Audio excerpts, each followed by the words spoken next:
Alright, it is me, Paul, again, Paul Dow, with Arduino lesson number 12, the analog joystick module. In here I already have the sketch uploaded, and here is the joystick module. I'm not touching anything, refreshing its X and Y axis position.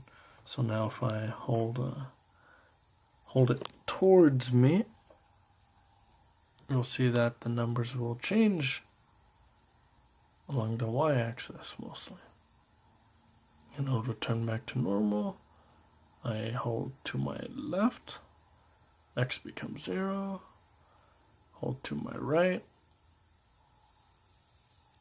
and then I'll move it forward and Y becomes 0.